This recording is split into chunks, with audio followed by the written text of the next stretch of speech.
കൊച്ചി കലൂർ സ്റ്റേഡിയത്തിലെ ഗിന്നസ് നൃത്ത പരിപാടിക്കായി തട്ടിക്കൂട്ട് സ്റ്റേജ് നിർമ്മിച്ചത് പരിപാടിയുടെ തലേദിവസം രാത്രിയാണെന്ന് വ്യക്തമായി. 1.5 മണിക്കൂർ സമയം കാത്തിരുന്നിട്ടാണ് നർത്തകർ സ്റ്റേഡിയത്തിലേക്ക് പ്രവേശനം കിട്ടിയത്. സ്റ്റേഡിയത്തിനുള്ളിൽ ആദ്യമുണ്ടായിരുന്നത് ഒരു കാരവാനും ആംബുലൻസും മാത്രമായിരുന്നു. ഈ ഗുരുതരമായ വീഴ്ചയുടെ ഓരോരോ വിവരങ്ങളായി പുറത്തുവരികയാണ്. അതോടൊപ്പം തന്നെ ഉമാ തോമസിന്റെ ആരോഗ്യസ്ഥിതി സംബന്ധിച്ചുള്ള അപ്ഡേറ്റ് നമുക്ക് വേണം. അഖില നന്ദകുമാർ കൊച്ചിയിൽ നിന്ന് വിശദാംശങ്ങളുമായി ചേരുന്നുണ്ട്. അഖില, ഓരോ ദിവസവും നമ്മൾ എണ്ണി പറയുന്നത് ഇതിന്റെ സംഘാടനത്തിലെ വീഴ്ചകളാണ്. പക്ഷേ നിർഭാഗ്യകരമായ കാര്യം, ഇത് മുഴുവൻ സംഘാടകരുടെ തലയിലേക്ക് മാത്രമായി സർക്കാർ കെട്ടിവെക്കുകയാണ്.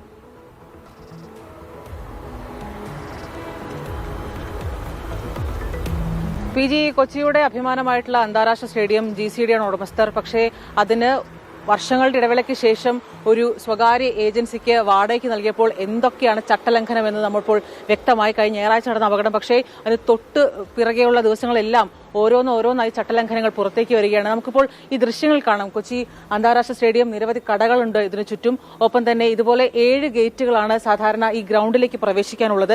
27 ഗേറ്റുകൾ വഴിയാണ് ഗാലറിയിലേക്ക് ആളുകൾ പ്രവേശിക്കുക. പക്ഷേ 7 ഗേറ്റ് ഉണ്ടെങ്കിലും അന്നേ ദിവസം 4 ഗേറ്റ് മാത്രമാണ് തുറന്നത്.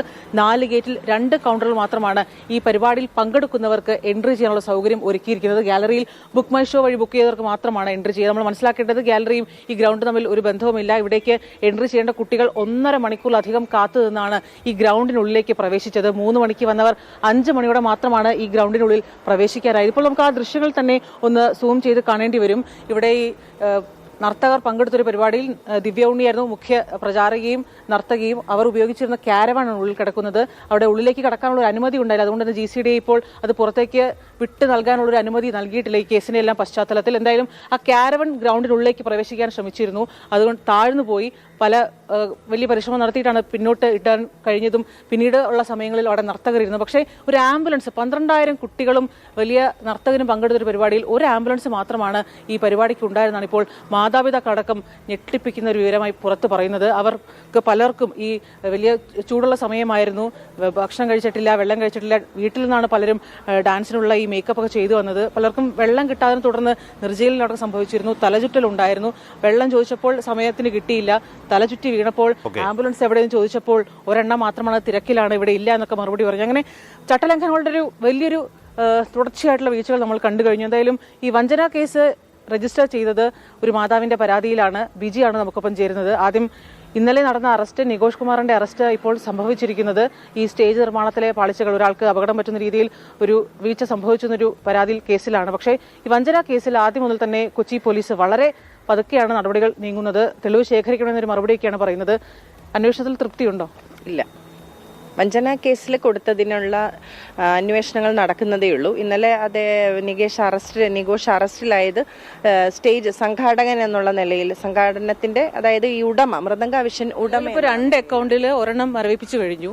തുടർന്ന് പോലീസിന്റെ ഒരു നടപടികൾ ഇത്ര കാലതാമസം ഉണ്ടാവുമ്പോൾ ഈ മൃദംഗാവിഷന്റെ എല്ലാ ചട്ടലംഘനങ്ങളും പുറത്തു വരുന്നുണ്ടോ? ശരിക്കും ഈ MLA വീഴുന്ന ആ സാഹചര്യത്തിൽ പോലും സ്റ്റേജിൽ നിന്നും നമുക്ക് നോക്കുമ്പോൾ അവിടെ നിന്നവരുടെ ഒരു വികാരം വെച്ചാൽ, നമ്മൾ ഈ അയലോ ഒരു ടെറസിലോ ഒക്കെ ഒരു തുണി ഇട്ടാൽ അത് താഴെ പോകുമ്പോൾ നമ്മളിങ്ങനെ അയ്യോ പോയല്ലോ എന്നുള്ള നിലയ്ക്ക് നോക്കുമല്ലോ. ആ ഒരു ഇതിലൂടെ ഒരു സ്തബ്ധരായതിൽ അപ്പുറമായിട്ട് അതങ്ങനെ ഒരു കാര്യം സംഭവിച്ചു. പിന്നീട് അവരുടെ ശ്രദ്ധ, മൃദംഗാവിഷന്റെ ശ്രദ്ധ മുഴുവൻ അവരുടെ പരിപാടി ഹിറ്റാക്കുക, കാര്യം ഈ പൈസ വാങ്ങിച്ചതൊക്കെയാണല്ലോ.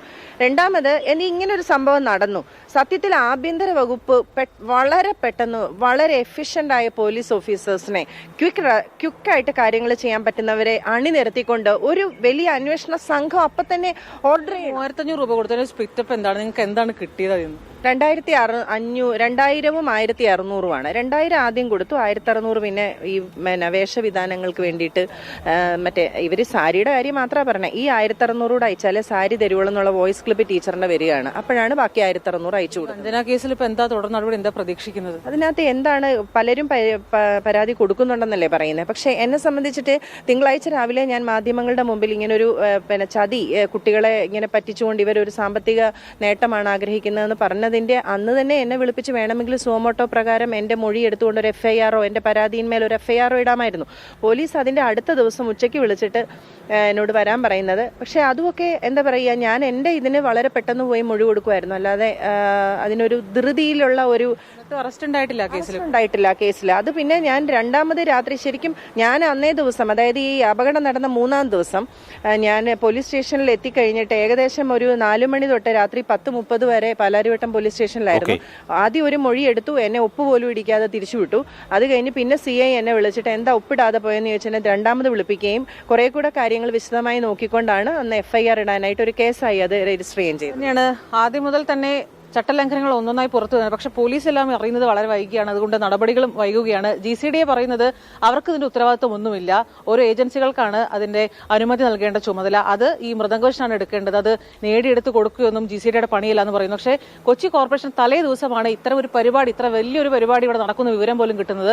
അവർ ആ ദിവസം തന്നെ ഹെൽത്ത് ഇൻസ്പെക്ടർ ഇവിടെ എത്തിച്ച് പരിശോധന നടത്തിയെങ്കിലും ആ സ്റ്റേജ് അവിടെ നിർമ്മിച്ചിരുന്നില്ല. പിന്നീട് നമ്മൾ പലതവണ പറഞ്ഞാണ് സമയക്കുറവുകൊണ്ട് ഞാൻ ഇടപെടുകയാണ്. എന്തായാലും പോലീസ്, ഫയർഫോഴ്സ്, കോർപ്പറേഷൻ അടക്കമുള്ള GCD അടക്കമുള്ളവരുടെയൊക്കെ ഗുരുതരമായ വീഴ്ചയുണ്ട്. ഉമാ തോമസ് വീണ് ഗുരുതരമായി പരിക്കേറ്റില്ലായിരുന്നുവെങ്കിൽ ഇനിയും അത്തരം ചടങ്ങുകൾ അവിടെ നടന്നേനെ എന്നുള്ളതിൽ ഒരു സംശയമില്ല. ആ സഹോദരി പറഞ്ഞ വളരെ ശരിയാണ്. അയയിൽ വിരിച്ചിട്ടിരിക്കുന്ന ഒരു തുണി താഴെ പോകുമ്പോൾ അയ്യോ വീണല്ലോ എന്ന് കരുതുന്ന ലാഘവത്തോടെ അവിടെ നിൽക്കുന്നവർ മരവിപ്പോടെ മനുഷ്യത്വമില്ലാതെ നിന്നു എന്നുള്ളതാണ് സത്യസന്ധമായി പറഞ്ഞാൽ നമ്മളെയൊക്കെ ഞെട്ടിച്ചു പോയൊരു കാര്യം. ഒരു ജനപ്രതിനിധി വീണ്, ഒരു സ്ത്രീ വീണ് ചോര ഒലിപ്പിച്ച് താഴെ കിടക്കുമ്പോൾ ഒന്ന് വാപത്തി നിന്നിട്ട് പിന്നീട് ചടങ്ങുമായി മുന്നോട്ട് പോകാനൊക്കെ തീരുമാനിക്കുന്ന മനുഷ്യരായി നമ്മുടെ ചുറ്റുമുള്ളവർ, പ്രമുഖരടക്കമുള്ളവർ മാറി എന്നുള്ളത് നമ്മളെ അമ്പരപ്പിച്ച് കളഞ്ഞു.